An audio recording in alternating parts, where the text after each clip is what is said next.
Hey guys, so I've been using my Pearl brand toms and bass drum for a couple of decades now, and I recently decided that I'm going to make the switch over to DW.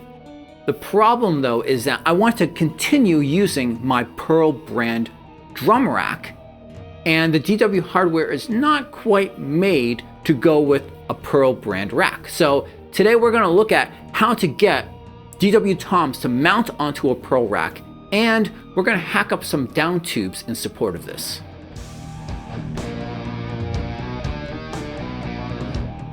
So generally, there are two underlying issues that you can run into when trying to get DW toms to go onto a Pearl brand rack. The first is positioning.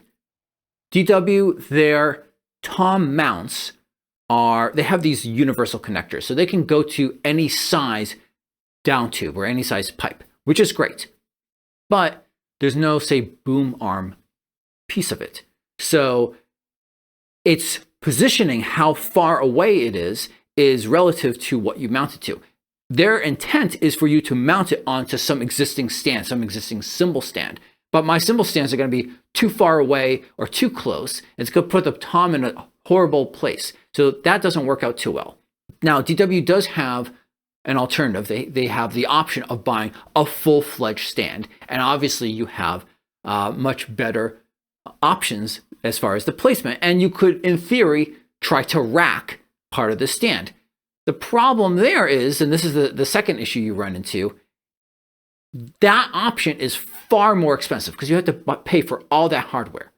Additionally, that final down tube size from DW is 6/8 of an inch, but the Pearl hardware generally expects 7/8 of an inch.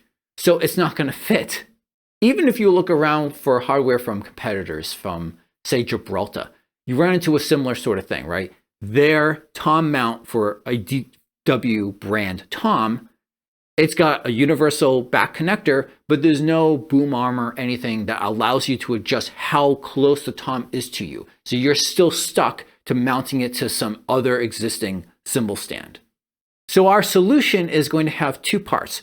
One, we're going to buy a tom mount, and this is just the DW brand one. It's the model is DWSM991, so it's just the single tom mount. And as I mentioned, we're going to make, or sort of make, our own down tubes. And so this down tube is just going to go with the clamp like this, the tom mount clamp, and then the other side is going to be received into our rack clamp. And doing this is going to be much cheaper and much easier than you think it might be. Now, obviously, I can just go out anywhere, right, to any store, music store, and just buy one of these little DW clamps. But what about these little down tubes, right, that we need to make? Well, there's four things that we're going to need to do to be able to put these together. First up, we're going to need to get some aluminum piping. And you can actually buy this on Amazon. You can order it by the foot, I believe. But the thing is that I don't want to have to spend that money. I got some extra cymbal stands that I'm not even using. And so I'm just gonna use those. I'm gonna cut the bottoms off of those stands. And that's gonna allow me to effectively cut these to the exact size that I want. So I don't have to have extra hardware sticking out, extra weight on my rack. Now, before you do that, make sure you measure the pipe. If you're going to be reusing some of your old stands, make sure you measure it and make sure it matches the size clamp that your rack receives. In my case, for my Pearl rack, again, that's going to be 7/8 of an inch. Next up, you'll need a pipe cutter. Now, you can just buy one of these at Home Depot or Lowe's, or if you have a friend or family member who is a plumber, you might be able to just borrow one from them. Make sure you get one where some of them are just kind of handheld and you have to use your hand tension to cut it.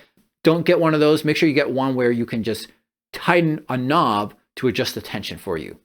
Again, you need to make sure that it's going to be able to receive your pipe. So it needs to accept a pipe of at least 7/8 of an inch, but most of them should.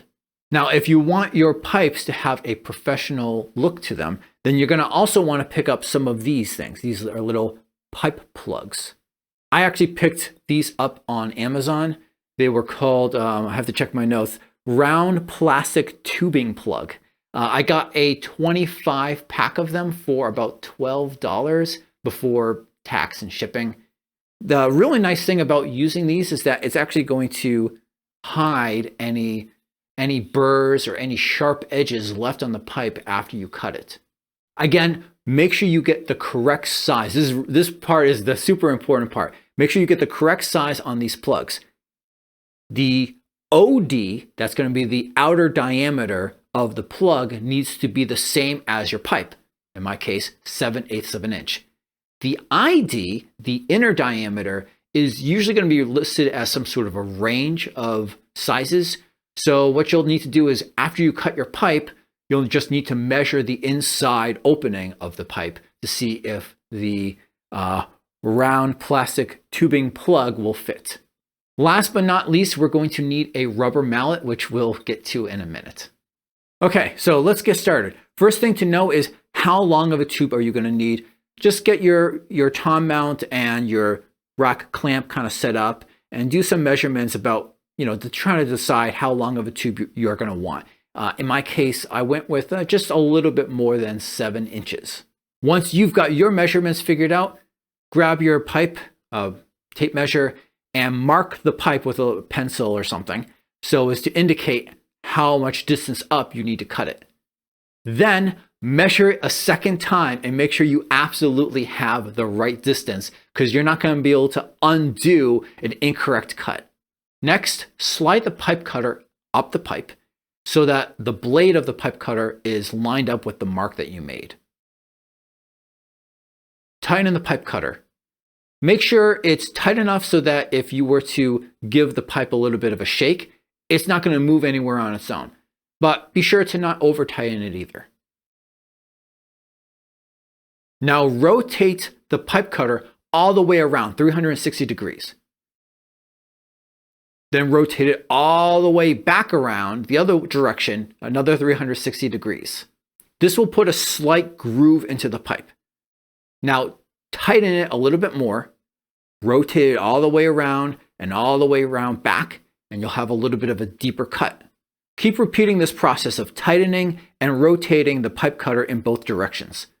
After some time and patience, you'll finally break through.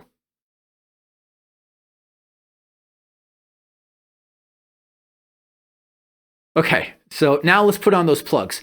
I found it best to try to push the little plug in a little bit first into the pipe. You won't actually be able to get it in that far, but you want it in just enough so it stays on its own. You're going to get in the rest of the way with that rubber mallet that we talked about earlier. When you're using it though, make sure to hit the plug directly on top. Don't strike it from the sides, otherwise you're going to damage the plug. And of course, you're going to repeat the process to put a plug on the other side, and you'll repeat the whole process based on how many of those little mini down tubes you're going to need. Once you're done, you can easily just throw this into the rack clamp that you have, and then throw the tom mount on that. But be sure to add some memory locks before you take this on the road. So I hope you guys found that to be an easy and cheap solution to mounting your DW toms. I have other videos coming out all the time, of course, other drum tips and drum lessons and gear reviews and recording tips. So if you guys don't want to miss out on that stuff, then don't forget to subscribe. Until next time, peace.